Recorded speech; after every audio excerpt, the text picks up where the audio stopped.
You've been smoking cannabis since you were 17. You're now expanded. We're hopeless. Skype, just send us an email, messages on Facebook or WhatsApp or on Twitter. Let's introduce you first to Greg de Hoedt. Greg is director of UK Cannabis Social Clubs. Now, that's the campaign to legalise cannabis. Greg, good morning to you. Good morning, You've been smoking cannabis since you were 17. You're now 30. But since 2009, you've been using it for medicinal purposes because you've been diagnosed with Crohn's disease. You've broken UK drugs laws by using cannabis to help your condition. How do you feel about that? I've had no other choice, really. I was given between 2 and 5 years left to live in 2010 because I had a Crohn's flare-up. That was even with the mild chemotherapy treatment that they were offering me. And for me, that wasn't acceptable, so I went to the United States. I accessed medical cannabis out there. I had to be a medical marijuana migrant, I think is the term they use, because I couldn't access it here. The pharmaceutical options aren't available here. So I accessed homegrown and dispensary oil in the US, and within 6 months I had a full bill of health. I came back to the UK, and that's when I started the UK Cannabis Social Clubs. Right.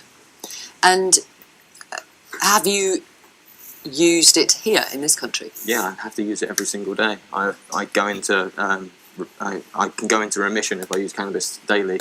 If I don't have access to it, I'll have a flare-up and I'll be in hospital. And they don't understand why I keep having those flare-ups. But when I tell them that it's the medication I take and I have access it to myself because I don't take their medication, it's not something they can offer me, so they don't feel like they can actually give me the help I need as a Crohn's patient. But officially, you could be arrested, you could be fined, you could even be jailed for buying and using it, even for the purposes that you use it for. Unlikely to happen, of course, but theoretically, it could happen. What do you think about that? I think it's quite sickening, really. Like a vulnerable person like myself, like in 2010, the first time I went out to buy cannabis after I came out of hospital, I was put into contact with someone I didn't know because no one I knew had anything, because that's the situation patients are in. They have to just go and find cannabis from wherever they can.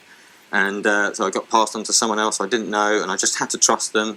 I was on all sorts of opiate pharmaceuticals at the time that they just gave me in a bag and sent me home with just to take. So my state of mind wasn't great. I made the judgment to go and buy some cannabis off someone I didn't know, and I got mugged. I got taken out into a forest and had my money taken off me and put out there. Really? I just got out of hospital and told I'd had between 2 and 5 years left to live. And that's I even went to my politician, my MP, Henry Smith in Crawley, and asked him, will you support me? And Which party is he from? He's the Conservative Party, right. But his response was, my parents actually use it in California, and they have access to it over there, but I asked him, would you stand up for me in Parliament in 2010? He said, no, I'm sorry, this isn't important enough to our constituents. Well, George Freeman is here. He's a Conservative MP. He's a former head of policy for Theresa May, a former Life Sciences Minister. Your party's been in power now for 8 years. What is taking you so long? Well, I think this debate is building and the national mood is changing. I think we need to separate the medical from the recreational. Which is what we're doing. And personally, I think the medical case has been there for several years. When I was minister, I tried to open this up and get medical cannabis medicines licensed and regulated. Home Office wouldn't touch it. And I'm delighted that Sajid Javid has now done that. You failed, and Home Secretary's failed, and Norman Lamb, you were in coalition, you were the Health Minister between 2012 and 2015. You also failed. We couldn't get anywhere with the Conservatives. There was total resistance from Theresa May and the Home Office. We commissioned a study in the Treasury to see what tax revenues we would raise. It showed that it was over £1 billion. We commissioned a study in the Home Office from our minister there to find out whether there was any link internationally between having tough drug laws and reducing the use of drugs. Doesn't work at all internationally. The Home Office's own commission study, but the Tories would not look at the evidence. That was the shocking thing. And that's Theresa May as Home Secretary. Absolutely. I think it's also, I think Norman would agree with this because we were both health ministers, it's also the Home Office institutionally, the civil service there, they simply would not countenance. Don't blame the civil service. Come on, that is embarrassing. I've accepted political responsibility, but there's also an institutional Whitehall responsibility. And that's why you need politicians who will stand up to it. Which is why I'm delighted that Sajid Javid, as Home Secretary, has broken this wall and said, listen, we acknowledge there are medical benefits of cannabis. Personally, I think we should very quickly license and quickly make sure the patients that you heard about, those with brain cancer, with epilepsy, can access the drugs they need. Are you ashamed it's taken so long for this review to be brought forward? Ashame's a big word. I think the political class has been asleep, has been slow. I don't think it's just party politics. I think all of us have been too slow. And I welcome the fact that Sajid has broken this open and said, right, we're going to do medical cannabis now, and we're going to have a national debate about the wider use of cannabis. He hasn't said we'll do medical cannabis now. That's actually what people like Greg, presumably you would want. He said there will be a review. Just why not just do it? Listen, read the language. He said, very importantly, I'm talking days and weeks, not months. That's been my worry, that a big review in government could take months and years. He was very clear. We don't have time to wait. We're patient. Exactly. I have epileptics. Mothers with epileptic children contacting us. We have police officers, doctors, and nurses who are growing, cannabis for their parents who've got cancer. They ask us, what situation am I in growing my own?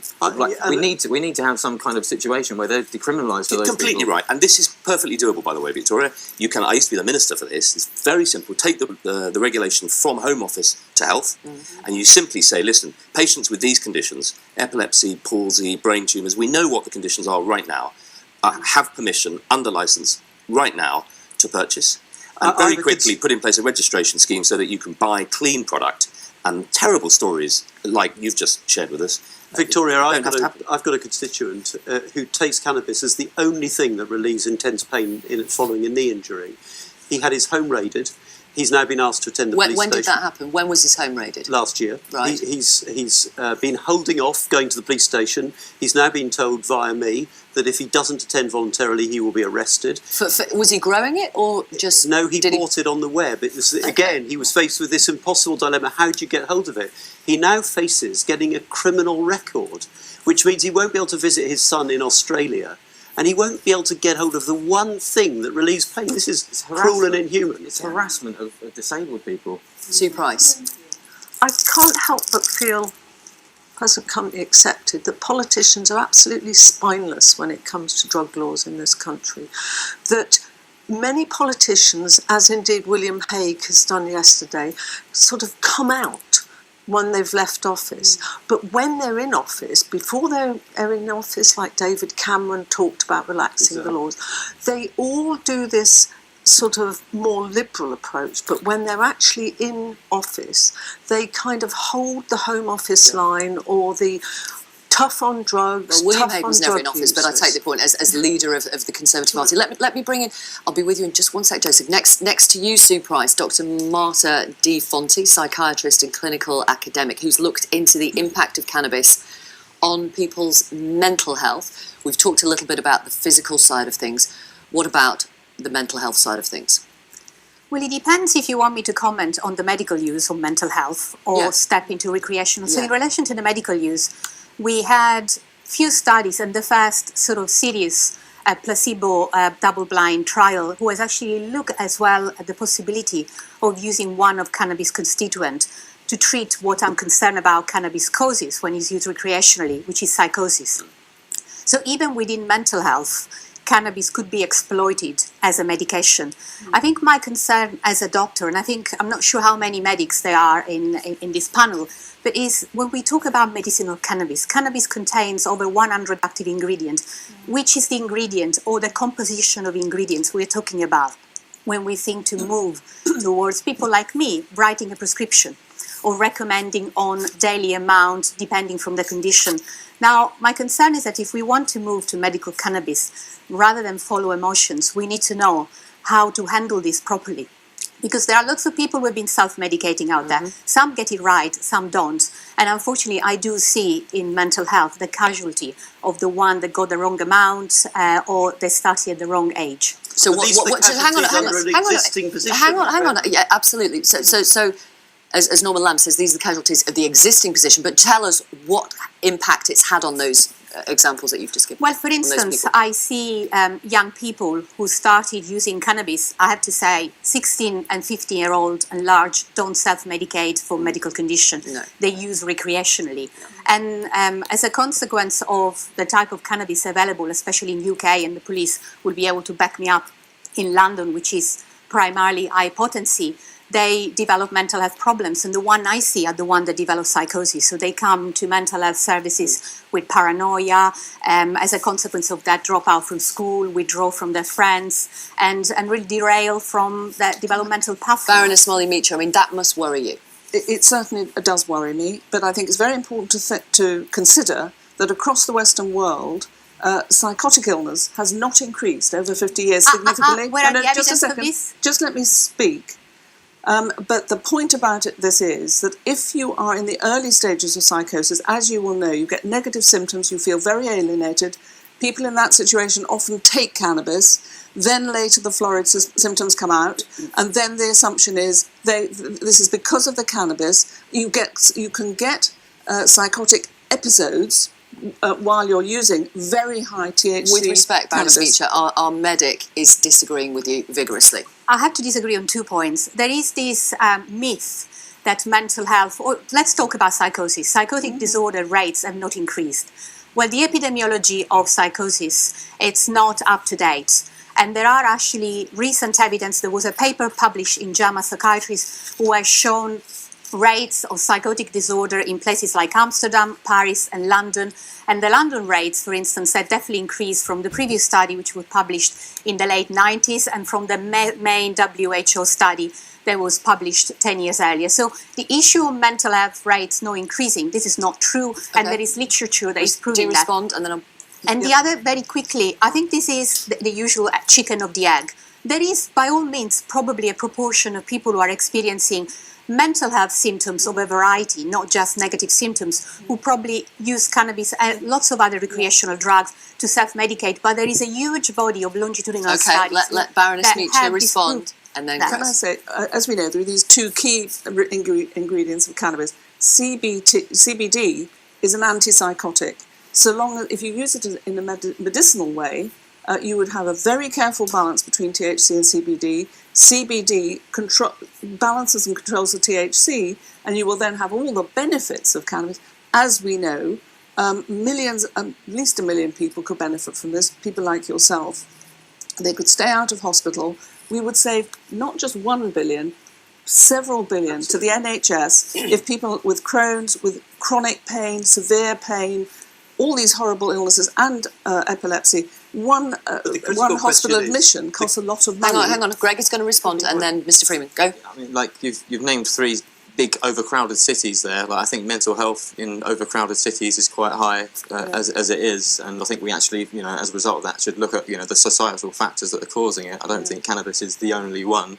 But like in cities like Barcelona, where there's 1,000 cannabis social clubs now, where they have the same kind of ethos that we're putting out there, where you have tested cannabis products, you label the percentages that are in them, the members are over 18 years old. Like when you've got those measures in place, I think the incidences of psychosis are probably going to reduce massively. Okay. I think George we need to Freeman, look at Conservative, and then Normal. The key word is probably, and I think it's really important to hear from a medic and to hear the case that we are scientific about this and we get the data.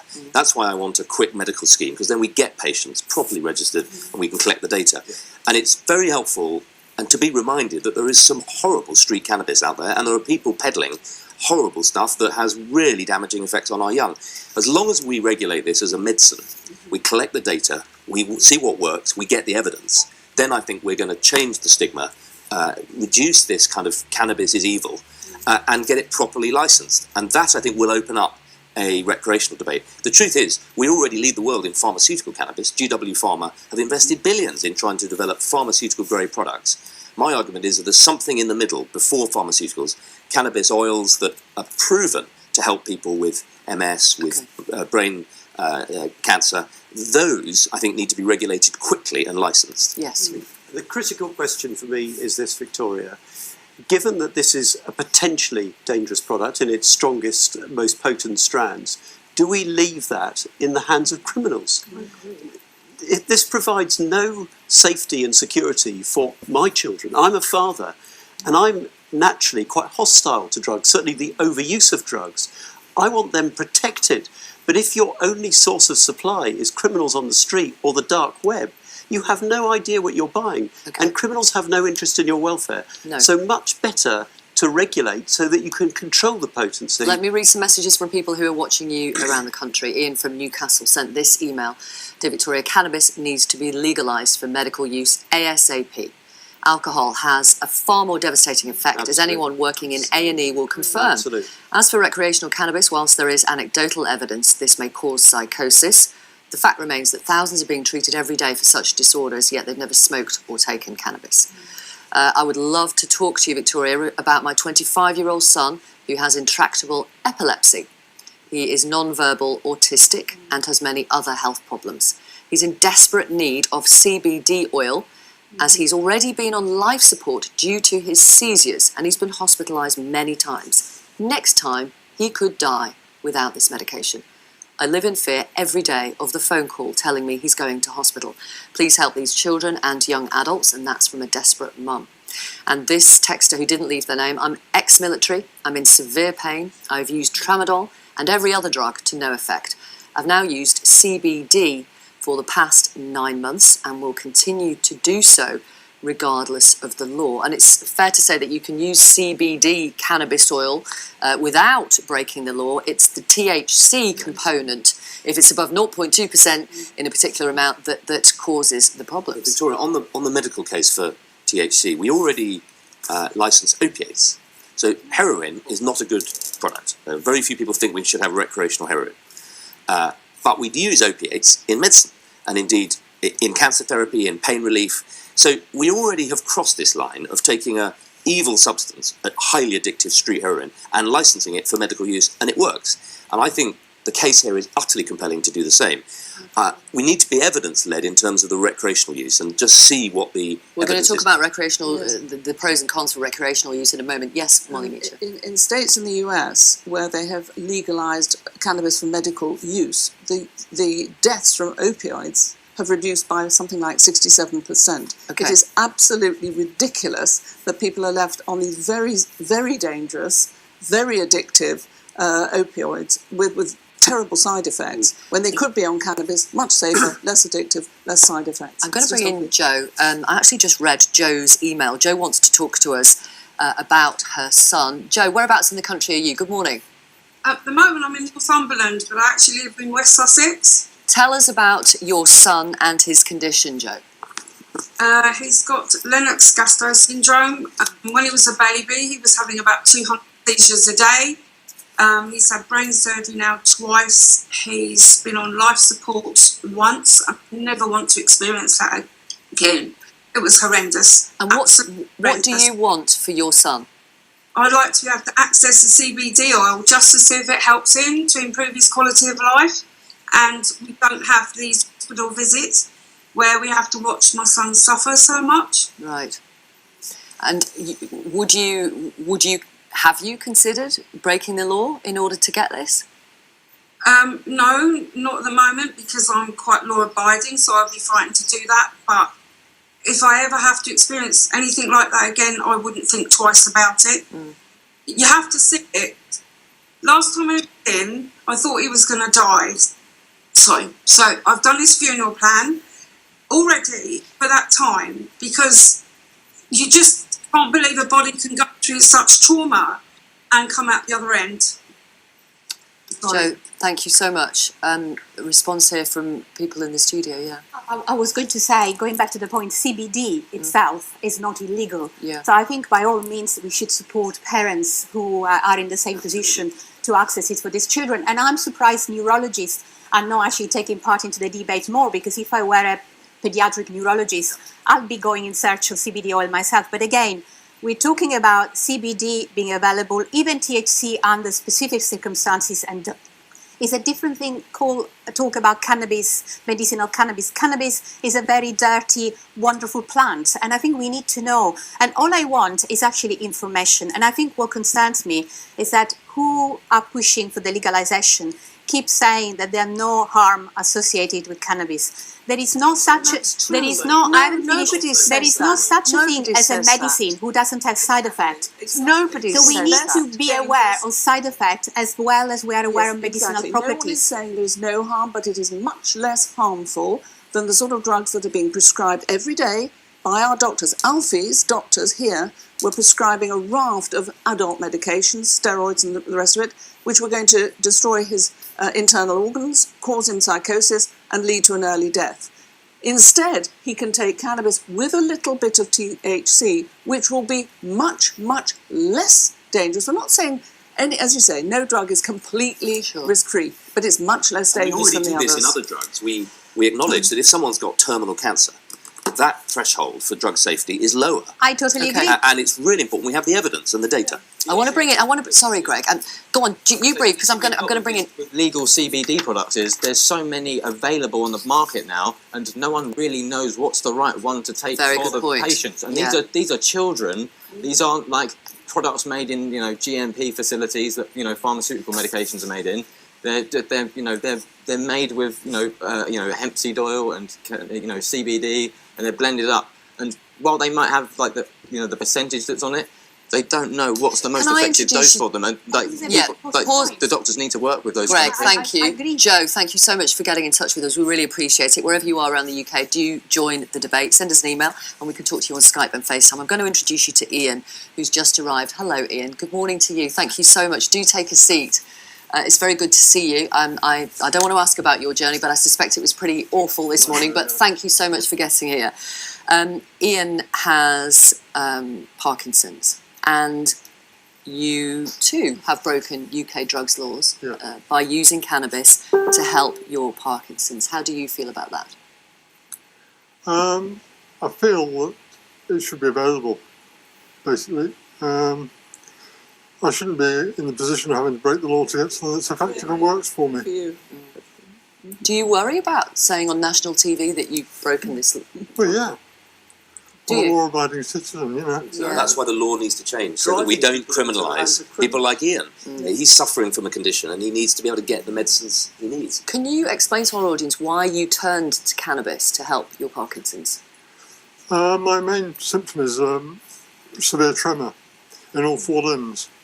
And I tried all the existing Parkinson's medications that only succeeded in making me feel ill and didn't affect my tremor. So I was researching natural tremor control on the internet, and I found instances of people who were treating it with cannabis.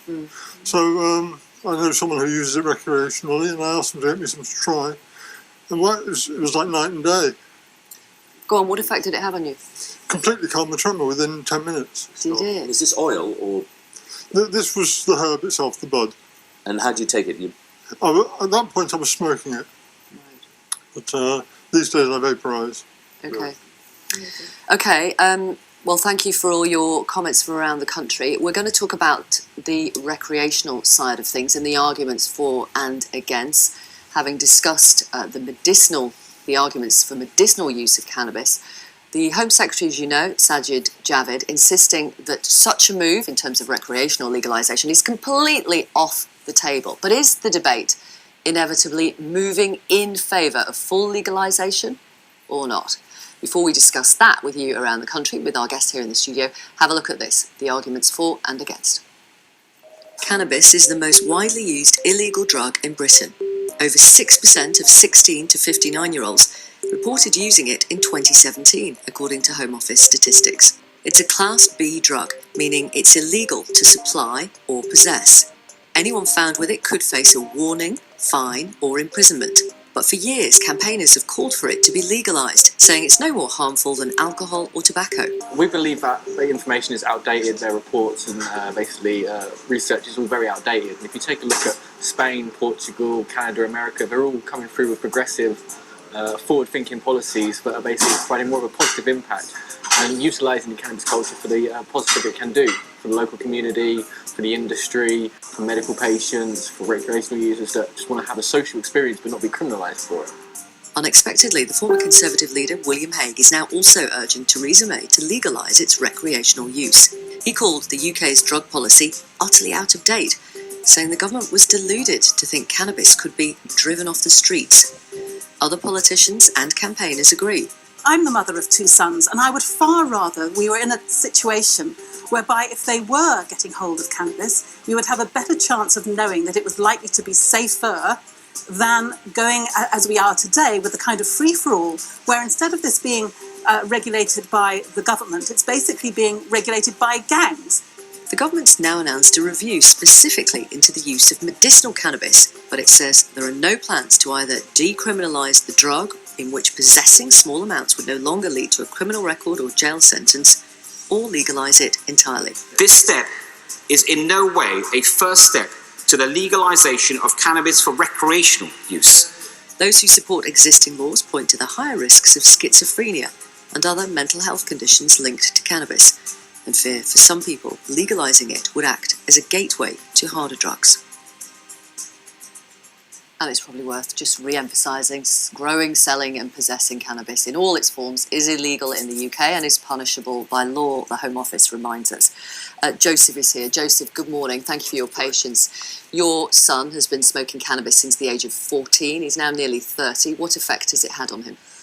Well, when he was 14, we moved to a more affluent area, thinking that would actually help things, because we lived in a council house and everything else and what have you, and we found out that all the kids around there all smoked cannabis. So that's Are you saying it's a middle class thing then? No, I'm not. I'm saying that it was more freely available there than probably where we were living. So, and the parents of those children seemed to be smoking it themselves as well, a lot of them. So, right. Anyway, so he started at that age. He was a good lad. Now, I'd like to say firstly that as far as the medical side of things is concerned, I don't see what the argument is. It's pretty obvious that it should be used, and politicians will probably take their time because that's what they do. But it should be done. But the impact on your son of smoking over this time, it's totally changed him. It's got to a position. He has a mental illness, a personal disorder, which means he has massive mood swings. He loses his temper very easily. We've had a lot of different episodes with different things, and it's gradually got worse and worse. Has the cannabis exacerbated it? Yeah, totally. I mean, he's spoken. The doctors have looked at him. We've had a situation where he was arrested, and we purely got him arrested so that he could be assessed. This is a totally different issue, but the police actually said to do this. Don't worry, don't press charges. Let's just get him assessed. The assessors came along after he'd spent all day in jail. He sat there, talked to him quite normally, and said, "No, it's fine." But your son has actually attacked you under the influence of cannabis. Yeah, he has, and I think that's again because the ironic thing is now the only way that he can function is to take cannabis, because it's the only thing that actually now keeps him calm.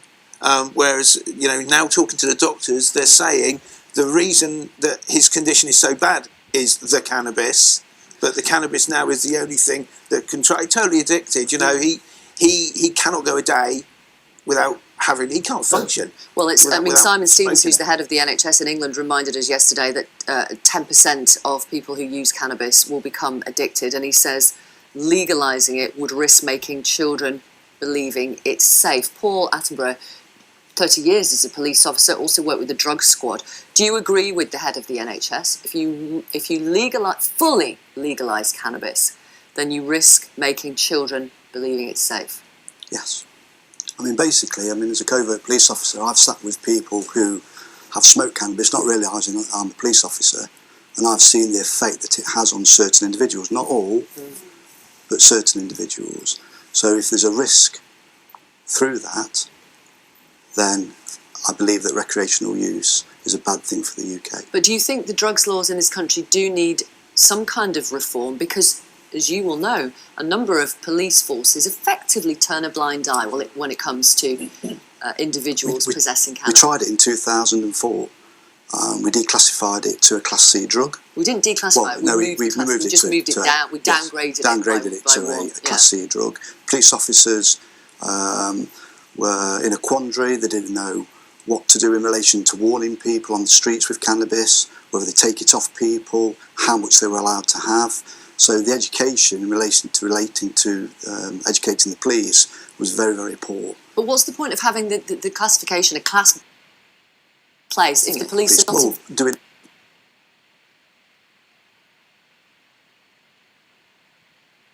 They've lowered priorities, but are they not enforcing it? I deal with cases every day as a drug expert, and I give evidence for the courts, and I see cannabis cases coming in the hundreds. We're criminalising all those people Yes. for using a substance which we know is far less dangerous than alcohol. Alcohol, according to the scientists, is the most dangerous drug of all. But why, when governments around the world are trying to stop people smoking and stop people binge drinking, would we add to this by legalising cannabis for recreational use? We have too loose regulation over alcohol, and we go way over the top with a drug that is less dangerous. And actually, the way to protect people who use cannabis is to regulate it, to control the potency. Why don't you give us your vision then, how it would work if Britain fully legalised cannabis?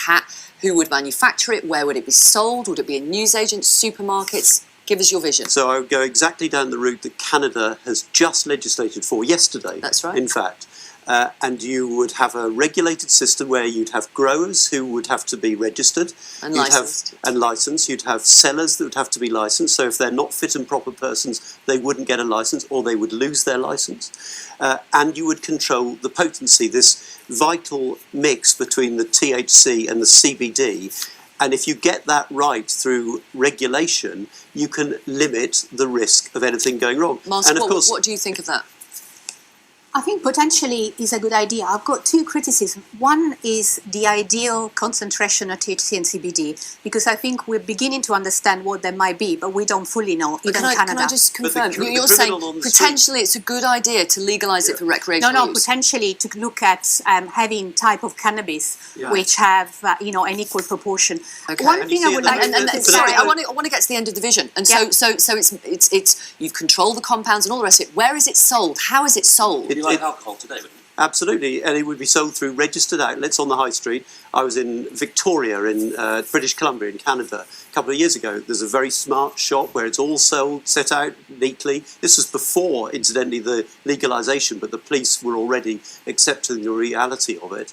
And then you take it off the streets. I mean, that's the critical thing. Ideally, if you're going to tax it, though, know that would attract a black market because smugglers would want to cut it. But at least you're raising tax revenues, probably over £1 billion, which would be quite useful for our NHS, by the way. The alcohol parallel is really important because, as Norman said, you basically put it in the same place as alcohol, which is a terrible problem. But at least you've decriminalised it, and government's getting revenue off it. And how do you? But you've still got a problem, a massive problem. What do you think about children growing up thinking, cannabis is safe then because it's legalised? But cannabis at the moment is dangerous because you have no idea what you're buying. Prohibition. But answer specifically. People growing up thinking cannabis is safe because it's legal. No, you would absolutely be giving people education in schools about the potential risks of any drug, whether they are currently legal or illegal. Okay, I'm going to bring in Janet in a moment, who's 70 years old and has smoked cannabis recreationally, or for recreational purposes, I think since her 20s. But before I do, I just want to read these comments from you around the country, if I can find them. Just bear with me with this. I was never given alcohol education at school, like how to use alcohol safely. We see mass binge drinking. Like when I was 16 and we left school, everyone went out and got completely trolleyed, and they were all ill for a week. And of course, the other. So you want another thing to have to educate kids I think people actually should be educated. Like we should have a more open discussion about it. Like I don't think we speak about alcohol limit safely over what we educate people about. Exactly. If people are using the drug, which they are, then we should tell them honestly. Two people I want to talk to. Janet, who is being very patient on the phone, and also Lord Munson, who is with us. He's a Conservative peer, and he's going to tell us about his son Rupert. Sorry, can I correct something? I'm not a Conservative. Oh, I'm so sorry. I'm so sorry. I'm not in the House of Lords. I beg your pardon. Tell us about Rupert, if you would. Rupert's my second son. He told me he smoked cannabis and I wasn't bothered. He then became strange. He walked around the garden talking to imaginary people. That was a sort of the pleasant side of things. That was okay, but then the demons came, and his mother took him to the doctors, and they said that he had psychosis, and they thought it stemmed from his cannabis habit, which was quite a surprise to me. Anyway, the upshot of it was that he committed suicide in a psychotic fit in January. This is long after he'd stopped 4 months after he'd stopped smoking cannabis. And then I was told by some doctors afterwards that what he'd been smoking was skunk. And I said, isn't skunk the same as cannabis? And they said, it's completely different to the cannabis that may have been around, with the greatest respect, Lord Munson, when you were a young man. And I looked it all up on the internet, and I was horrified to discover, in fact, it was 10 times stronger. My big concern is skunk is 3 to 5 times more likely to send you psychotic than the low-level cannabis. And so my particular line is, what do you do to get skunk off the street? And the way to get skunk off the street is the way they got moonshine whiskey, which was being peddled by gangsters in America between 1920 to 1932, and they got it off the street by ending prohibition and legalizing lower level alcohol. And then moonshine whiskey, with all its problems, just disappeared. So moonshine to me is like then it's like skunk now. Understood. Okay, let me bring in Janet. Thank you. Janet, hello, good morning. Morning. How, do you mind me asking how old you are? I'm 70. I turned 70 last week. And how long have you been smoking cannabis for? I've been using cannabis since my 20s, really, and I've used it basically throughout my life. There have been some periods when I perhaps haven't used it so much, but certainly from the age of 40 onwards, I have used it. Incidentally, through that time, I've worked non-stop. I've worked from the age of 25 after I had my children right up until I retired not very long ago. Right. So I held down a professional job for years and years and years, and cannabis was my drug of choice to relax and unwind, and still is. And still is. So for almost 50 years you've been using it. Do you think in your lifetime you will see it fully legalised in this country? I would definitely think so. I don't think there's any way around it. I feel terribly sorry for the gentleman who spoke before me and his mentioning of the skunk. I'm well aware of the presence of this awful skunk on the street. And I completely agree with him that if it was properly regulated, you could completely get rid of that. People weren't getting psychosis from cannabis when, in the 60s and 70s. This is a human manufactured thing. Yeah. The natural cannabis is very safe. It isn't toxic. It helps people with different things like pain, nausea induced from chemotherapy, and so on and so forth. Janet, Joseph and Martha want to come in here and talk to you. Go ahead. Talk to Janet. You can't see her, but she's just on the phone, Joseph. Yeah. Hi, Janet. Hi. I understand that there are a great many people that smoke cannabis and it has absolutely no effect on them at all. And there were 2 reasons what prompted me to contact Victoria. And one was obviously my son's case, that in his situation, there are obviously thousands of other kids in his situation. I don't know whether legalising it or not legalising it is going to make a difference, but it's a drug, and so it's obviously worrying. Protected from those most potent strains. I agree, but as I said, there were 2. The other point I wanted to make was that I actually contacted after the show had finished. I watched the show, and then William Hague came on television, and his reason for legalising cannabis is because the police can't enforce it.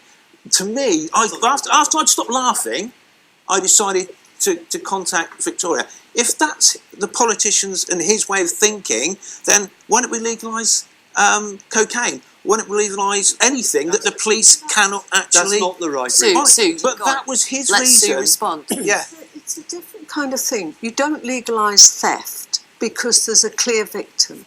But with drugs, it's a transactional crime, and both people want to commit the crime. The seller and the user want to commit the crime. It is still a crime in this country. No, my point was being that he's given up. In his opinion, legalise it because we've given up. But if they hadn't slashed the police force's funds, perhaps they'd be able to do things they'd be able to do things better. No, we cannot possibly police these drugs. We know we can't. We know by looking at the number of users. The illegal drugs trade is associated with extreme violence, and often in the poorest communities.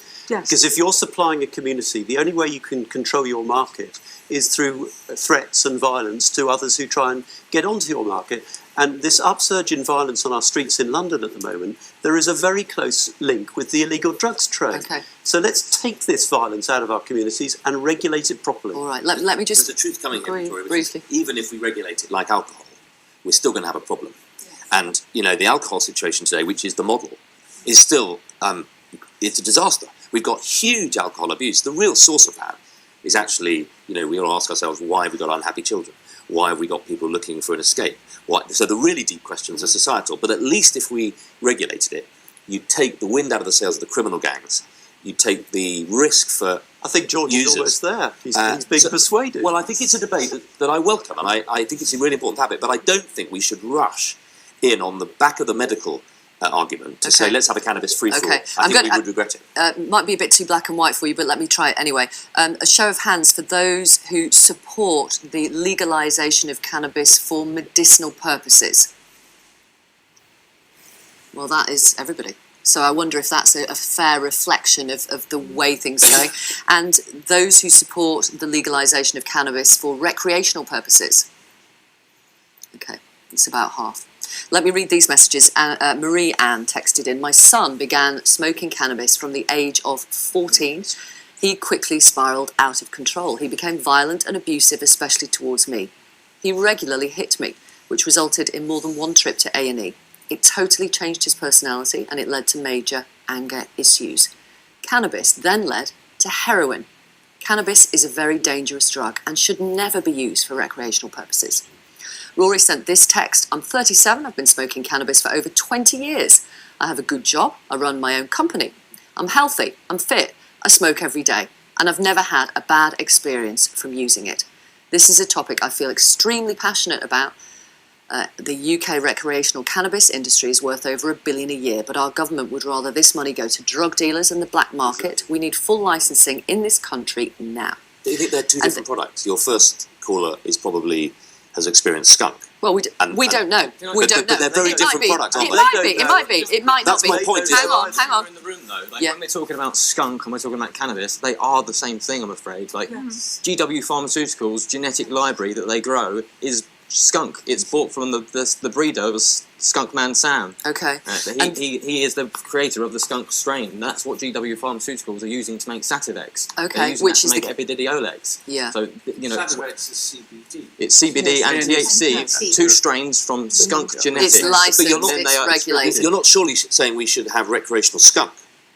It is like most. You are saying the that. same cannabis that I use for medicine is the same cannabis that people are using on the streets. Okay, and one more. It's the same cannabis that's been regulated in America and it's being sold in dispensaries out there. Okay. The term skunk is just a scare word over here. All right, and this emailer who doesn't leave their name, I know that my 17-year-old son and many of his friends use cannabis rather than drinking alcohol, and this seems common amongst young people. It's interesting that he is worried that if it's legalised and regulated, he will find it hard to get hold of, whereas at the moment he says it's so easy.